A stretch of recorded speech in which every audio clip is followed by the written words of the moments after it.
And chaotic scenes were witnessed at Bollywood star Ajay Devgn's roadshow in Khararia in Bihar. Ajay Devgn was campaigning for the BJP when the crowds turned violent. Numerous BJP workers were injured in the incident. A huge crowd had gathered to catch a glimpse of the Bollywood star. BJP workers alleged that JDU supporters got involved in the roadshow and indulged in violence. The police is tight-lipped about what exactly happened.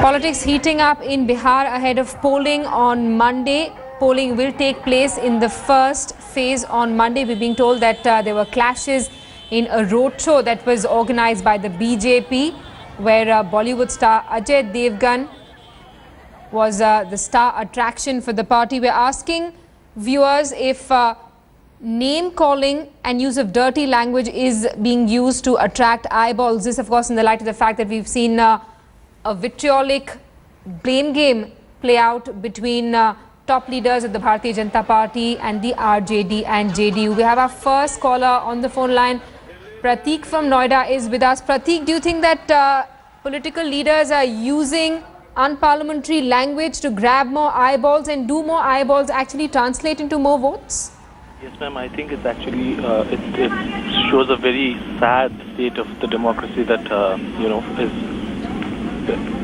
the democracy in India at this point of time, where leaders are calling each other names, and I mean the discourse is just lowered. I think it's a shame. I think the international community, people from outside India, will look at us in a very, I think it puts us in a very bad light, where leaders, even including the Prime Minister, are indulging in such blame game and name calling, which is like, I think, it's a very sad state, and right in front of election. So it's very, very evident that all this is being done just to grab eyeballs and for publicity, literally. I think it's a very sad state of affairs that, Thanks so much for calling us and sharing your views with us. Pratik there saying that it's shocking how even the Prime Minister is participating in this vitriolic blame game. Let's also get a word from India Today's Rohit Singh, who's with us live from Patna. Rohit, take us through what exactly happened during Ajay Devgn's roadshow earlier in the day. What happened?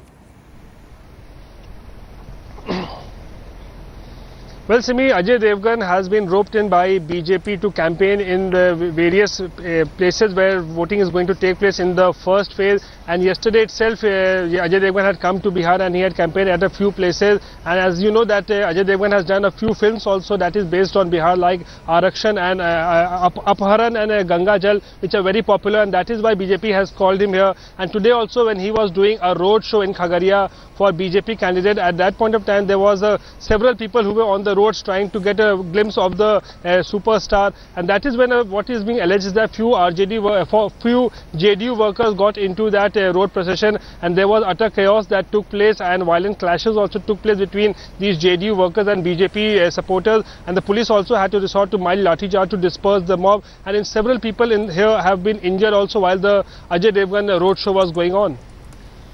All right, Rohit, stay on with us. We have another caller on the phone line with us. Dr. D'Souza is through with us from Delhi. Yes, Dr. D'Souza, what do you have to say about the dirty war of words that's playing out ahead of polls in Bihar? I'm Dr. D'Souza from Nashik.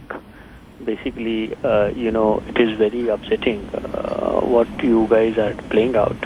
It is, at our times, in the 60s and the 70s, politicians used to have a sober language. You have your opponents, but the kind of language is going down. Unfortunately, every party is responsible. There is no party which can take of the fact that they don't use this kind of name calling. Unfortunately, it is on the people to decide. If what is the agenda they are voting on. If caste is still the dominant factor in a state like Bihar, then we have to have a relook at what kind of polity that we are getting into.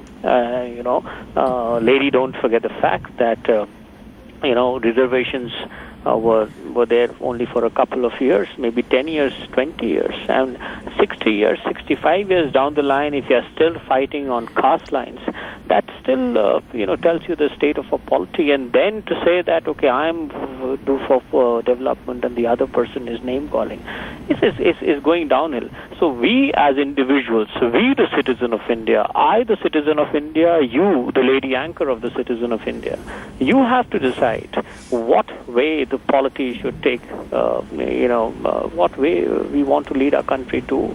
And time has come that who delivers, irrespective of the party, who delivers, who makes our roads, who get us water, who gets us electricity, those people should come in.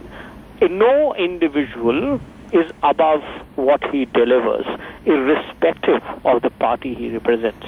So let's take a vow. You take a vow, I take a vow, that we will not vote for anyone who does not stand for development. Anyone for development, I'm in it. You are in it. All right, Dr. D'Souza, thanks so much for calling us and sharing your views with us. We have another call on the phone line with us, Tushar Mehta from Delhi. Tushar, go ahead. What do you have to say? Well, history repeats itself, and it has again, repeated. Politicians come, they talk big, and they do nothing. And that is not in case of Bihar, it is in India. And then, we common people blame the politicians, rather blaming our own selves and the index finger which gave them vote.